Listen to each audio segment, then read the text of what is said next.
Party నియోజకవర్గ అధికార ప్రతినిధిగా నాకు చేతనైనంత విధంగా సమయం మొత్తం పూర్తిగా కేటాయించి పార్టీ ఎదుగుదలకు, పార్టీ కృషికు మేమంతా కలిసి చేయడం జరిగింది. కానీ ఈ రోజు పొత్తులో భాగంగా ఇక్కడ తెలుగుదేశం క్యాండిడేట్ రావడం వల్ల పరిణామాలు కొంచెం ఇబ్బందిగా మాకు జరిగాయి. మాకు సరైన విలువ, ప్రాధాన్యత లేనందున ఒక 20 రోజుల నుంచి పార్టీకి దూరంగా ఉంటూ జనసేన పార్టీ కోసం నాలాంటి వాళ్ళు చాలా మంది నియోజకవర్గంలో చాలా కష్టపడి ఈ రోజు సరైన పిలుపు, సరైన గౌరవం దక్కక ఎక్కడో అక్కడ ఆగిపోవడం జరిగినది. ఆ రోజు శంకర్రావు గారిని గెలిపించడంలో నా భాగం లేకపోవడం వల్ల చాలా బాధపడుతూ 2024లో నా శాయశక్తుల శంకర్రావు గారి విజయానికి కృషి చేస్తాననేది ఈ సందర్భంగా తెలియజేస్తుంది. వైఎస్ఆర్ పార్టీలో జాయిన్ అయిన తెలుగుదేశం పార్టీ నుంచి పార్థసారథి గారు కానీ, రాంబాబు కానీ, నాగశెట్టి నాగేశ్వరరావు కానీ, జనసేన పార్టీ నుంచి నియోజకవర్గ ప్రధాన కార్యదర్శి అనంతనాయుడు, టౌన్ ప్రెసిడెంట్ ప్రసాద్, మండల ఉపాధ్యక్షుడు మన్యం జనార్దన్ రావు, వైఎస్ఆర్ పార్టీ వీళ్ళందరికీ సుస్వాగతం. వైఎస్ జగన్మోహన్ రెడ్డి గారు సంక్షేమ కార్యక్రమాలు, అభివృద్ధి కార్యక్రమాలు, నేను చేసే అభివృద్ధి కార్యక్రమాలు కూడా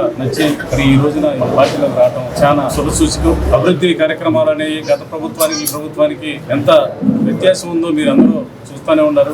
జనసేన పార్టీ నుంచి పూర్తి స్థాయిలో వైఎస్ఆర్ పార్టీలో జాయిన్ అవుతూ ఉన్నారు. అక్కడ వాళ్ళకి న్యాయం జరగక కార్యకర్తలు ఎంతో ఇబ్బంది పడి మరి ఈ రోజున వైఎస్ఆర్ పార్టీలోకి ఉత్సవం పెరుగుతూ ఉన్నాయి. చాలా మంది తెలుగుదేశం కార్యకర్తలు కూడా మరి చంద్రబాబు నాయుడు చెప్పేది రోజుకు ఒక మాట చెప్తా ఉన్నాడు. ఉదయం ఒక మాట చెప్తే సాయంత్రం ఒక మాట చెప్తా ఉన్నాడు. చంద్రబాబు నాయుడు మాటలు నమ్మక తెలుగుదేశం పార్టీ నుంచి కూడా ఈ రోజు వలసలు విపరీతంగా పెరుగుతూ ఉన్నాయి. చూస్తూనే ఉన్నారు. జగన్మోహన్ రెడ్డి గారికి నిరాజనం పడుతున్నారు. అంటే వన్ సైడ్ గా ఎలక్షన్ అనేది జగన్మోహన్ రెడ్డి గారికి ఇవ్వబడతా ఉంది. మీరు అందరూ కూడా మంచి మెజార్టీ తోటి గెలిపించి మంచి స్థానంలో కూర్చోబెట్టాలి. మీరు అందరూ, నేను కూడా ఈ నియోజకవర్గానికి పూర్తి స్థాయిలో మీరు ఏదైతే ఊహించారో దాన్ని, మీ నమ్మకాన్ని ఒమ్ము చేయకుండా ఈ ప్రాంతాన్ని డెవలప్ చేయడానికి నా వంతు నేను కృషి చేస్తా ఉన్నాను. మరి పులిచింతల బ్యాక్వాటర్ నుంచి నీళ్లు ఇస్తానని చెప్పి నేను వాగ్దానం చేయడం జరిగింది. దాన్ని ఇప్పుడు ఇంప్లిమెంట్ చేసి మన ప్రభుత్వం వచ్చిన తర్వాత 1 సంవత్సరంలోనే ఆ ప్రాజెక్టు ద్వారా నీళ్లు తీసుకొచ్చే ఏర్పాటు చేస్తానని చెప్పాను. నేను చెప్పిన దాని మీద కానీ, నేను చేసే డెవలప్మెంట్ మీద కానీ, మరి జగన్మోహన్ రెడ్డి గారి సంక్షేమం కానీ ఇవన్నీ వచ్చి ప్రతి కార్యకర్త కూడా